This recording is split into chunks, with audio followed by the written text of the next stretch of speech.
Most people have great goals. I want to increase my income and lose weight and get out of debt and be thin and happy and healthy and have a wonderful family. But then they decide, but before I start, I'm going to take a vacation to a beautiful place called Someday Isle. And in my estimation, 80% of the population lives on Someday Isle. Someday I'll lose some weight, and someday I'll read that book and listen to that program and join the Yes Network, and someday I'll get out of debt, someday I'll increase my income, but it's always Someday Isle. If you want to be a great success, there's one simple rule, is vote yourself off the island for life.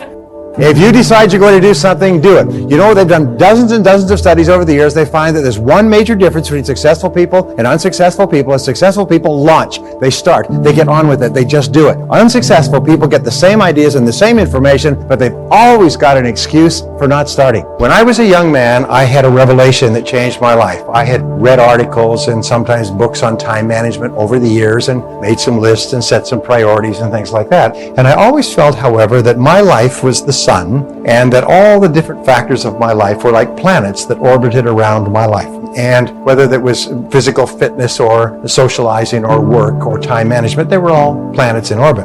What changed my life was when I realized that time management is the sun and everything that I do is the planets in orbit. Everything we do in life revolves around time because time is life. Time is the substance of our life. Is that the quality of your life is determined by the quality of your time management. That everything we have or are or ever will be a direct result of how we use our time. And the wonderful thing is we're always free to choose how we use our time. Here's an important point. Nothing works the first time. When you try something new, it probably won't work. When you try something new several times, it probably won't work. And the turning point in my life came when I would hear good ideas, and I was so eager to be successful in selling. I would run out and try the ideas, and they wouldn't work. I'd try a way of getting an appointment or answering an objection or closing a sale. It wouldn't work. And my natural response, and I think just to be disappointed. And then I realized nothing works, at least the first few times. So I decided I would try a new idea 5 or 10 times before I passed judgment on it. I would not just try it once and quit like most people do, and that changed my whole life. It was a turning point in my life because I realized from then on, if you've got a good idea and you've got a good goal and you want to double your income and improve the quality of your life and you have to try new things in order to get new results, it's not going to work the first time. So you say, well, that didn't work. Try something else and try something else and try something else. Now, if you try, only 2 things can happen. What are they? Succeed or fail. If you succeed, you do more of it. If you fail, you learn from it, get smarter, and try it again. So you cannot lose by taking action. You can only lose by not taking action.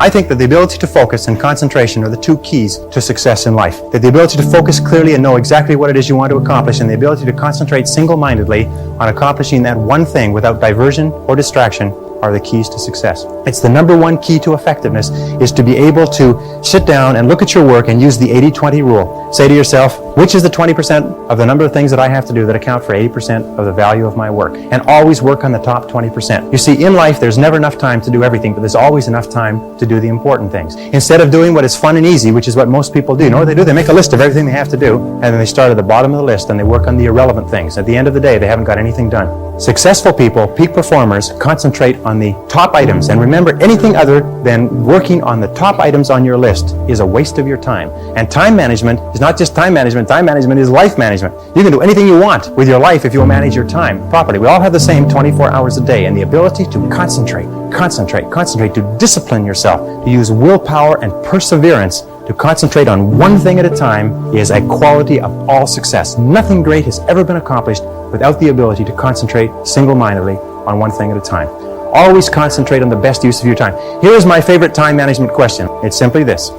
Before you start anything, ask yourself, what is the most valuable use of my time right now? Make a list and say, what is the most valuable use of my time right now? When you get into your car, say, what is the most valuable use of my time right now? When you leave the house or leave the office, say, what is the most valuable use of my time right now? Ask yourself that question over and over and over again. Repeat it and repeat it and repeat it until it's driven into the subconscious mind as a command. And whenever you have a temptation to do something that is small and irrelevant, that command will go, blam, what is the most valuable use of your time right now? And you, whoo, and it'll push you into doing what is the most valuable use of your time. And whenever you're working on the most valuable use of your time, you feel great. You get concentrated effort is a source of energy and enthusiasm. It makes you feel wonderful when you're working on something important, and it makes you feel nothing when you're working on something irrelevant. When I was in my 20s, I sat down with another mentor of mine, and he asked me what my plan for personal growth was, and I shared with him that I had none. And he looked at me and he said, John, personal growth doesn't happen accidentally. If you're going to grow and if you're going to develop yourself, you're going to have to be intentional. And that was a great turnaround in my life. That advice has stayed with me, because the only guarantee that your future is going to be better than today is that you are personally growing right now. That's how you expand your growth potential. And I know that you receive a diploma and you say, I've graduated. And sometimes the mistake that we make is we think, wow, thank God, I'm going to take a break from learning for a long time. But I just want you to know, you're never out of school.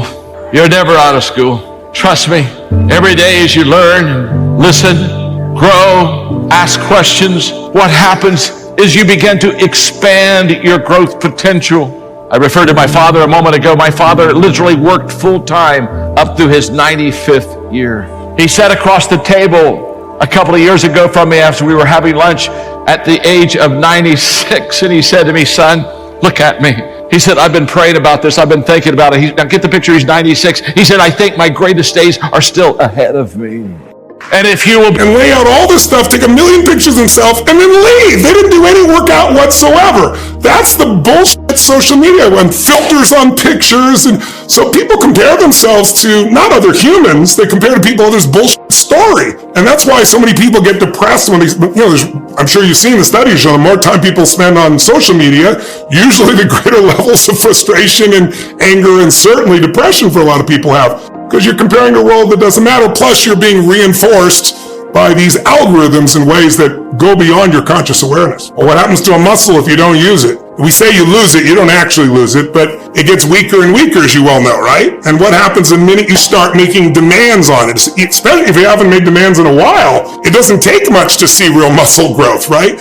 And so it's like if you constantly live in fear, your world gets smaller and smaller, and it tends to get more fearful. Like, who's more fearful? Someone who's broken 10 bones in their body and healed them as a kid, or someone who never broke a bone? You know the answer is. The kids that are overprotected are fearful all the time. But if you've gone out in the street and, you gotten in a fight and, you busted your arm or your hand or a finger, or you played football or whatever the hell it is, or boxed or something, it's like, I'm not afraid of that crap, because you've lived it. And there's no substitute. I always tell people, a belief is a poor substitute for an experience. You think you know what China is, but I take you to China, you have a little different experience. And so almost everything I do is give someone an experience. That's the reason, I did the fire walk, I still do, but did for so many years.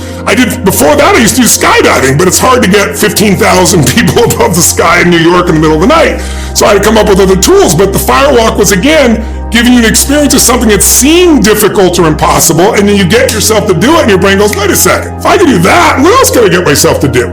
That psychological shift is the most important shift that people can make. It's a shift in your identity.